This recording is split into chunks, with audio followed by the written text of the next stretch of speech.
पिलाओ। जल्ला दिखा नहीं उठिया।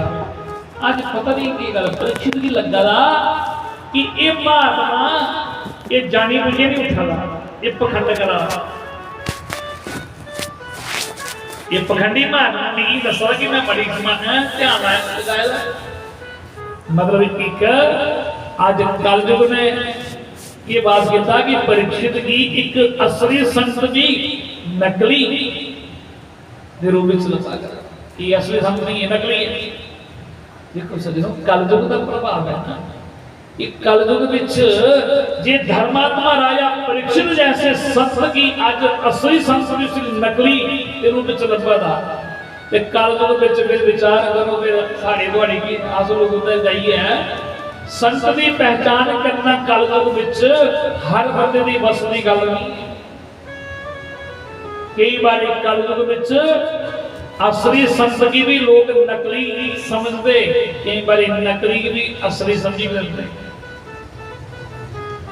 शास्त्री महाराज ने तो जीवन के बारे सुनो, शास्त्री महाराज के बोले लाई रहते कई आ रही शास्त्री महाराज बोले लोग सारे को समझते। शास्त्र के टाइम सुनो, शास्त्री जी महाराज की सारे लोग नहीं पहचान सके। कई अज भी हैं लोग ऐसे चलो आगे शास्त्री तो सारे कहने पढ़ता थे, वो याद नहीं उन्हें पढ़ाया ना, वो है बड़ा सीधा साधा बेचारा गोली मार रहा है। मैं क्या बस दसो वो आया भी वो नहीं कर सके। कोई जरूरी नहीं है कि संत जड़ा जिन्हें कोई बड़ी अच्छी वेशभूषा बनाई हुई हो बड़े जाइए है तो वो संत असली हो भी सकता है। कई बार सादगी विच बड़े सादगी विच कई ऐसे संत होंगे शास्त्री वाले जेडे लोग आम बंदा नहीं पहचान सकते।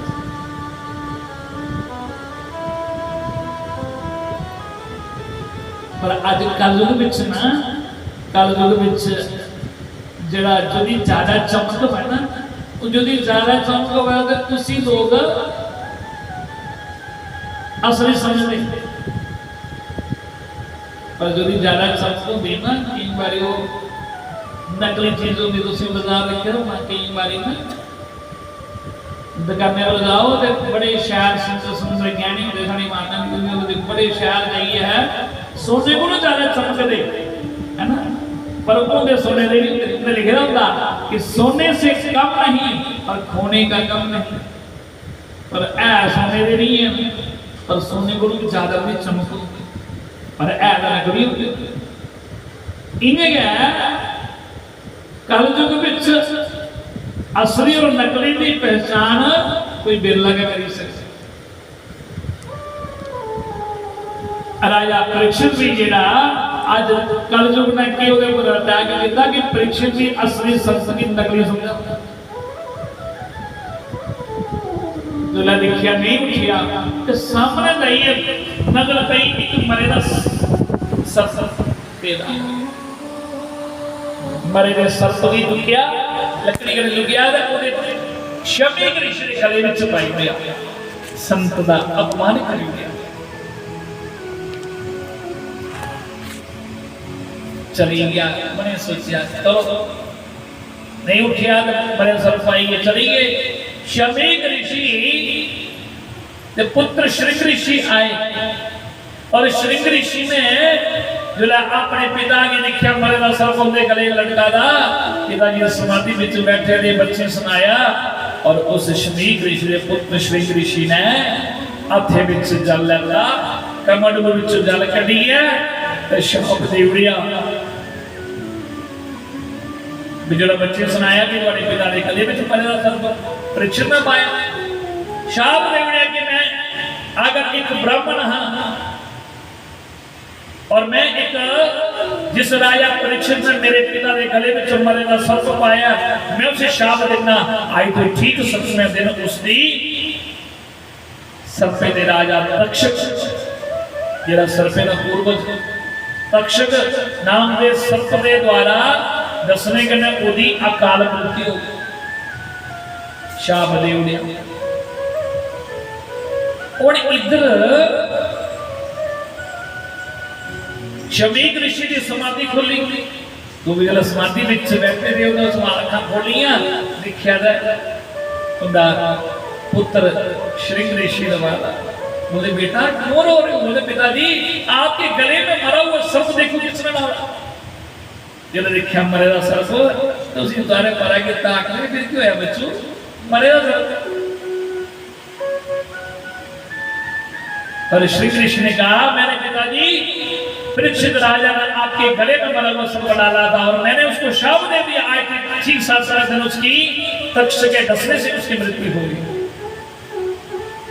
शमी कृष्ण जो है एक गल सुनी बंधुओं अपने पुत्र की बड़ा काम दिया फटकार लगाई बेटा ये तूने क्या कर दिया।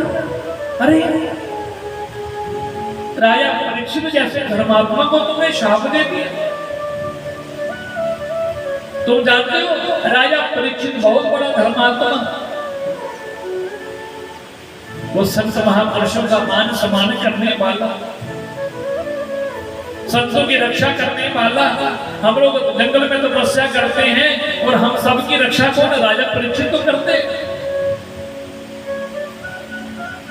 पर राजा परीक्षित वो कभी भी जानबूझकर कभी ऐसा अपराध नहीं कर सकता। कोई ना कोई कारण जरूर रहा होगा। अपने पुत्र को खूब फटकारा बेटा तुम तो एक संत हो ब्राह्मण हो और ब्राह्मण संत को तो करुणावान होना चाहिए। कि तितिक्षया करुणया मित्रय चाकरजन्तशो समत्वेनं स सर्वात्मा भगवान संप्रसेदते।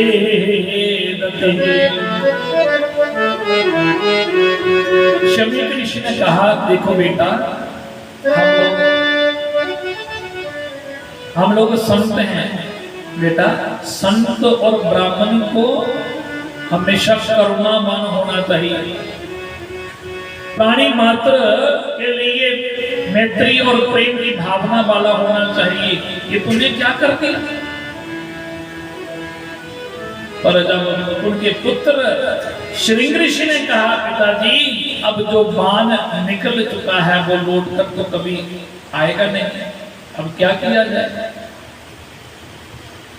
तो शमी ऋषि ने अपने गुरुमुख नाम के शिष्य को बुलाया कहा बेटा जाओ और जाकर के राजा परीक्षित के राज्य में जाओ उसको सूचना दे दो कि हमारे नादान पुत्र ने उनको शाप दे दिया और आज से ठीक 7वें दिन उनकी मृत्यु तो होगी क्योंकि अब शाप तो दे चुका है। पर परीक्षित को बता दो कि आपके पास 7 दिन बचे हैं, कुछ कर सकते हो तो कुछ कर लो अपना मुक्ति का उपाय। तो सज्जनों इधर शमी ऋषि के शिष्य गुरुमुख नाम के शिष्य जाने लगे और इधर परीक्षित अपने राज्य में जब लौटे जो अपने राज्य में आए ना तो सोने का मुकुट जिन्हें उन्हें उतारिया तो राजा परीक्षित की लगे कि क्यों उस गलती की उसी अपनी गलती का एहसास होया कि मैं तो बड़ा बड़ा अपराध कर गया। मैं तो एक संत के गले में मरे का सर्प पाई है। पर हे परमात्मा ये क्यों है। हे गोविंद आज मेरे को इतना बड़ा अपराध हो गया। एक एडे बड़े उच्च कोटि के संत गले में मरे का सर्प पाई है। मने में सोचा कि भगवान इस जन्म में मेरी सजा जरूर दे और इस जन्म में मेरी सजा जरूर मिलनी चाहिए।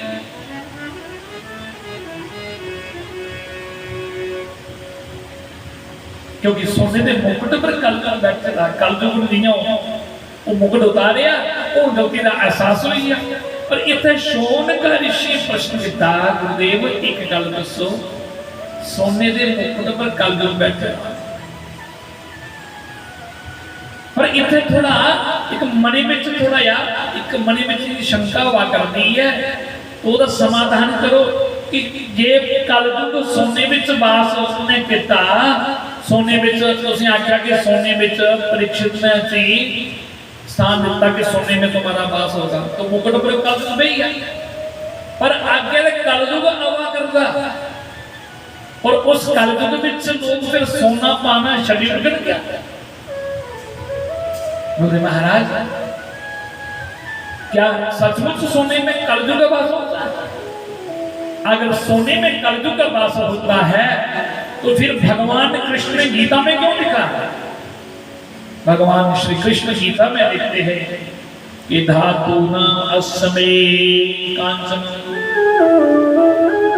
भगवान कहते हैं धातु में, कृष्ण गीता में कहते हैं संसार में जितने भी धातु है उसमें स्वतः मेरा ही रूप है।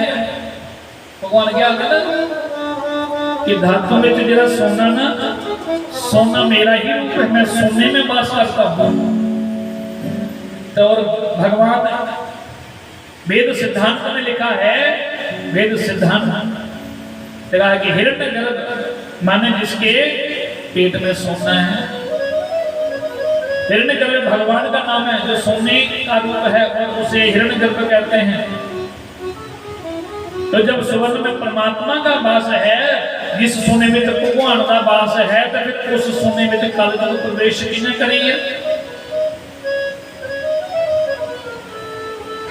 आचार्य सूत जी महाराज सुना कर दे ऋषियों, देखो सोने में भगवान का भी वास है, पर सोने में कलयुग का भी वास है। ध्यान दीजिए केड़े सोने में भगवान का वास है? बोले जो ईमानदारी द्वारा कमाएगा धन है, जरा परिश्रम करिए, मेहनत करिए, पैसा लोग कमाते पूरे द्वारा सोने में परमात्मा का वास होता। और जेड़ा उसे कहना ठगियां करिए, बेईमानियां करिए, पाप करिए, जेड़ा धन लोग इकट्ठा कर देना और उस धन के द्वारा सोने विच कलयुग दा वास होंदा। आख लगे महाराज फिर परीक्षित ने कहना चाहिए कोई पाप कितना केड़े भाई उन्हें पाप के द्वारा जाइए उसे सोने मुकुट पर जाइए कलयुग वास करिए। परीक्षित तो बड़े धर्मात्मा थे ना, बोले हाँ ऋषियों, पर जो मुकुट परीक्षित ने जो पहना था वो मुकुट उसका अपना नहीं था। और वो मुकुट किसका था? कहते वो जरासंध पापी का मुकुट था। जरासंध पापी का मुकुट था। जब पांडवों ने जरासंध का वध किया तो भीमसेन के द्वारा जब जरासंध का वध करवाया गया, तो उस भीमसेन ने जब जरासंध का वध किया तो भीमसेन ने उस जरासंध पापी का मुकुट अपने खजाने में छुपाई हुए, जो खजाने में अंदर जमा करी हुआ। तो उस समय भगवान श्री कृष्ण ने भीमसेन की रोकिया भी कहा इस पांडवी ने समझाया कि मुकुट नहीं पाओ, किसी खजाने में पाओ। इसका मतलब कि भगवान कृष्ण जानते हैं कि आगे समय आना तो परीक्षित की मृत्यु का कारण है ये सोने का मुकुट बनना। ये उहे सोने के मुकुट पर कलयुग नहीं रहा, मुकुट उतारे तो तेरा पछता दे। इधर जिन्हें आया परीक्षित जी महाराज पश्चाताप करा रहे इन दृश्य में ऋषिदेव शिष्य गुरुमुख नाम के शिष्य आई है जो सूचना देती, पता लगा परीक्षित की जिंदगी शाप मिली है, सब में तेरे मेरी मृत्यु हो गई। और उससे मिलने गया राजा परीक्षित ने बिल्कुल देरी नहीं की, कितना अपने पुत्र की बुलाया, अपने पुत्र की राज सिंहासन पर बैठाने की जाइए तैयारी करना शुरू करेंगे। पत्नी पता लगा, राजा परीक्षित की पत्नी आई, रो लगी महाराज ये क्या सोच रही कि आज दोनों नगरियां सज रही हैं, दो नगरियां सजा दियां, हस्तिनापुर इंद्रप्रस्थ दो नगरियां सजा दियां। क्यों? क्योंकि राजा परीक्षित अपने पुत्र को राजधानी गद्दी पर बैठाने वाले। सबको पता लग गया, परीक्षित को शाप लग गया। 7वें दिन परीक्षित की मृत्यु हो जाएगी। पत्नी रोने लगी, पर परीक्षित ने कहा देवी रोना नहीं, मरना तो सबको है, क्योंकि जो मैंने पाप किया है, जो मैंने अपराध किया है, और उसकी सजा मुझे भोगनी ही पड़ेगी। पर एक बात है, जो मुझसे अनजाने में गलती हुई है, मैंने जानबूझकर तो अपराध किया नहीं, और चलो जैसे भी हुआ अपराध, और मैं सोच रहा था मुझे इसी जन्म में भगवान मुझे सजा दे देना, पर भगवान की बड़ी कृपा हुई, मुझे साथ में सजा मिल गई। पर अपने पत्नी को कहने लगे, देवी इस दुनिया में कोई बंदा ऐसा नहीं है जिहड़ा ये गल आखी सके कि मैं इन्ने दिन तक मरी नहीं सकता। क्यों? अगर कोई आखदा है, कोई आखी सकता है कि भाई मैं 7 दिन होंदे पहले मरी नहीं सकता। अगर कोई आखदा है तो वो एक अभिमान विच आनी है, अभिमान में चानियां से थोड़ा कुछ आखा है, अभिमान में चानियां से बड़ियां बड़ियां प्लानिंग बनाने, सोचने आया बड़ी उम्र है, बड़ा कुछ सोचे रहता है, पर ये अभिमान है। परीक्षित ने आख्या अभिमान में चानियां इंसान का बड़ा कुछ सोचता, बड़ा बड़ा कुछ बड़ी लंबी लंबी प्लानिंग बनाता, पर एक गल है देवी, दुनिया में कोई ऐसा बंदा नहीं है जिहड़ा दावे करना ये गल आखी सकता है मैं 7 दिन से पहले मरी नहीं सकता, पर मैं ये गल आखी सकना। क्यों ये 7 दिन से पहले मैं मरी नहीं सकता? क्योंकि मुझे उस ऋषि कुमार का शाप मिली था, ते मुझे 7 दिन से पहले मौत चाह भी मेरी मौत नहीं आई सकती मुझे, क्योंकि उस संत का जिहड़ा जिहड़ी गल जिहड़ी उन्होंने कढ़ी दी है ब्राह्मण है, और ब्राह्मण के मुख से बात निकली कभी झूठी नहीं हो सकती।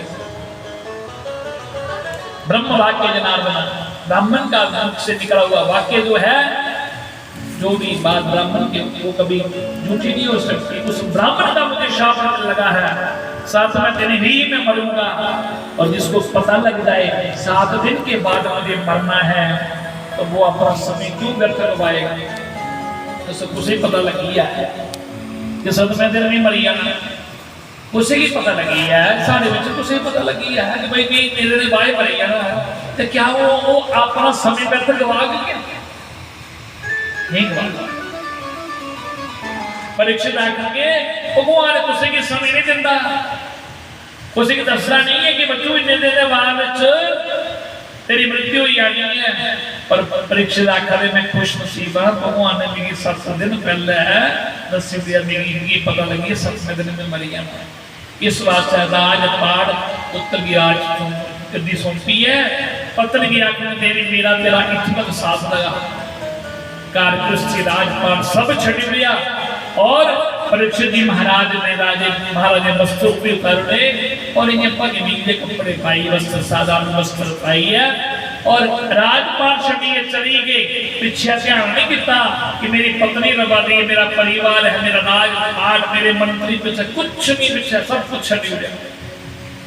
और उन आगे की तैयारी करा रहे जाने दी मेरे 7 दिन बचे थे ना, और कार राजपाट छड़िए जा रहे हैं, और चलते चलते कुछ चलिए गंगा के किनारे चलिए,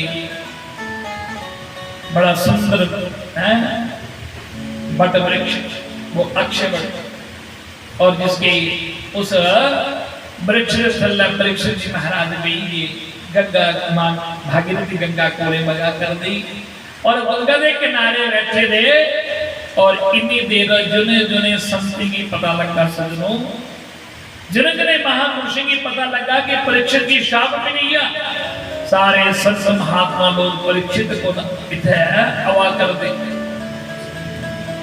संत ने मंडली देखा, पराशर सुनी हवा ने है, सुखदेव जी के पिता वेद व्यास, व्यास जी के पिता पराशर मुनि, शक्ति जी महाराज, वशिष्ठ जी महाराज, चवन गौतम देवराज दुर्वासा अंगिरा भाम देव जैसे संत महात्मा लोग आ रहे हैं। बड़े बड़े संतें दी लिखिया मंडलियां आना शुरू, बड़े बड़े विद्वान ब्राह्मण आवा करते। दिखते दिखते सारे परीक्षित जी महाराजों ने प्रणाम करा कर दे। सब संत महात्मा लोग पास में आ गए। सब परीक्षित को कहने लगे, परीक्षित हमें जैसे ही पता चला कि तुम्हें शाप मिल गया है और हम तो तुरंत आपके पास आ गए। क्या आपको शाप लग गया? साथ में तो तुम मर जाओगे। नहीं नहीं परीक्षित, हम तुमको मरने नहीं देंगे। तुम्हें शाप मिला है, हमें तुम्हें शाप से मुक्त कर देंगे, कुछ करेंगे तुम्हारे लिए। पर परीक्षित ने एक बात कही। परीक्षित ने कहा, महाराज, हे महात्माओं, मैं आप लोगों के आने से पहले मुझे लग रहा था कि मुझे उस संत ने शाप दिया है, पर अब मुझे लग रहा है उस संत का शाप नहीं, वो शाप भी मेरे लिए वरदान बन गया। क्यों? क्योंकि शाप अगर शाप मुझे लगा होता तो आप जैसे महापुरुषों के मुझे दर्शन होते हैं, इतने बड़े संत महात्मा। अरे मैं अपने जीवन में चाहता भी तो सबके संत महापुरुषों के एक साथ दर्शन नहीं कर सकता था। इतने बड़े बड़े महापुरुष आप सब यहाँ पधारे हैं, ये मेरा सौभाग्य है। उस ऋषि कुमार ने बड़ी कृपा कर दी मुझ पर, जो मैं उसने मुझे शाप क्या दिया, वो शाप भी मेरे लिए वरदान बन गया। देखिए, और राजा परीक्षित जी महाराज बड़े बड़े विद्वान लोग बोल रहे हैं। किसी ने कहा, परीक्षित तुम चिंता मत करो, हम हैं ना, हमारे पास मंत्र हैं, हम मंत्रों के द्वारा बड़ी बड़ी अनुष्ठान करवाएंगे। कोई कहता है हम 11 दिन का अनुष्ठान करते हैं परीक्षित, आज से शुरू कर देते हैं। कोई कहता है 21 दिन का, कोई कहता है हम 31 दिन का तुम्हारे लिए अनुष्ठान करेंगे। पर राजा परीक्षित जी महाराज ने क्या किया, उन सभी ब्राह्मणों को कहा, हे महात्माओं, हे विद्वान ब्राह्मणों, आप अनुष्ठान तो करेंगे, पर अनुष्ठान आप 11 दिन के लिए, कोई कह रहा है 21 दिन के लिए, कोई 31 दिन के लिए, पर मेरे पास तो मात्र 7 दिन बचे हैं। अब 7 दिन में मुझे कैसे मुक्ति मिल सकती है? जी आप लोग थोड़ा समाधान कर दो। आखिर मेरे को 7 दिन बचे, पर सबसे मेरे में जो मुक्ति की है मिला, एक कोई नहीं समाधान कर सकिया। सजनों, उस सवाल भगवान शुकदेव जी के पिता जो नहीं भागवती रचना की थी, वो भी बैठे, वो भी नहीं समाधान कर सके। मुनि शुकदेव जी ने दादा पराशर मुनि हैं, वो भी बैठे थे, पर वो भी समाधान नहीं कर सके। बड़े बड़े संत महात्मा लोग बैठे थे ना, पर कोई समाधान नहीं कर सकिया कि सबसे देने में परीक्षित की किन्ने मुक्ति मिला है।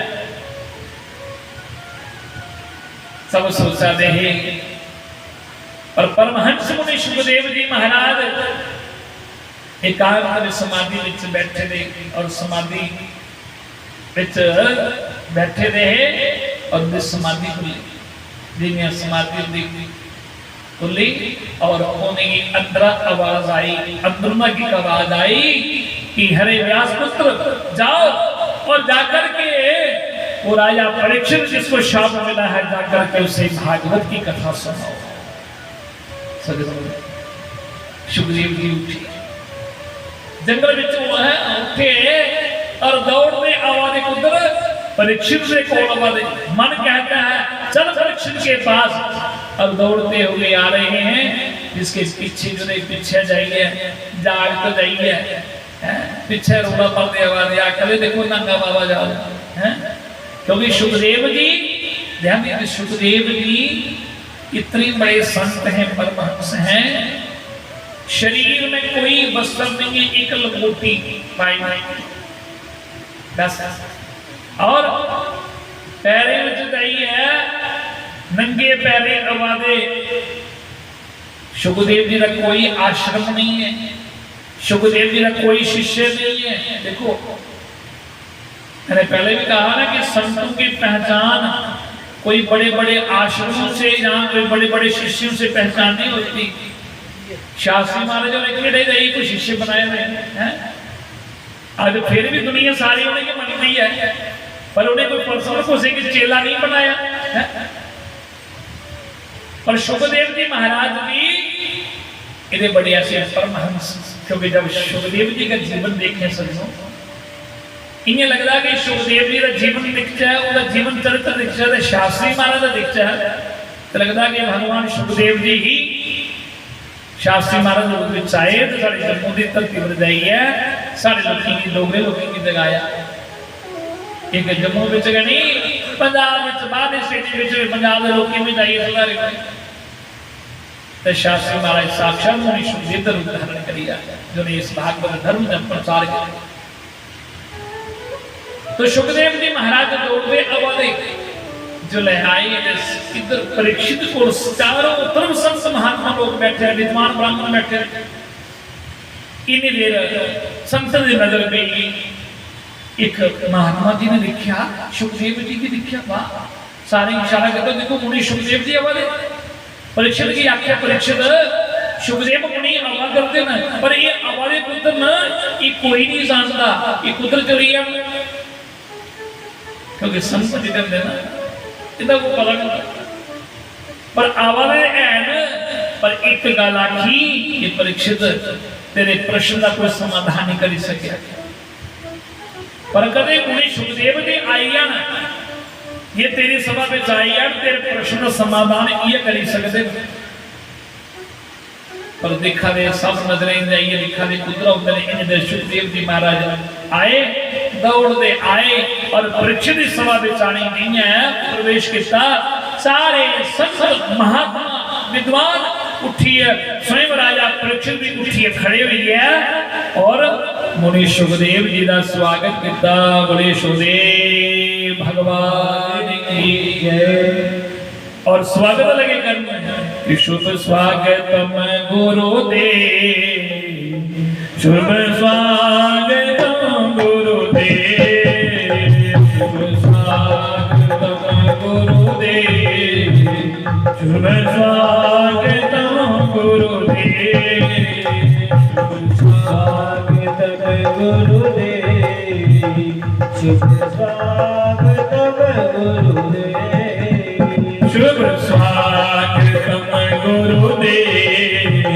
शुभ स्वागतम गुरुदेव, शुभ स्वागतम गुरुदेव, शुभ स्वागतम गुरुदेव,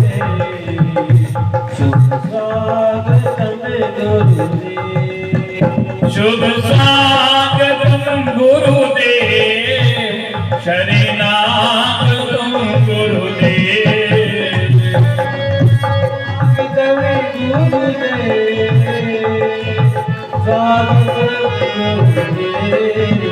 शुभ स्वागतम गुरुदेव, शरणागतम गुरुदेव, शुभ स्वागतम गुरुदेव, शरणागतम गुरुदेव, शुभ स्वागतम गुरुदेव, शरणागतम गुरुदेव, शुभ स्वागतम गुरुदेव, शरणागतम गुरुदेव। बोले सुखदेव भगवान। जहाँ सुखदेव जी महाराज जहाँ पधारे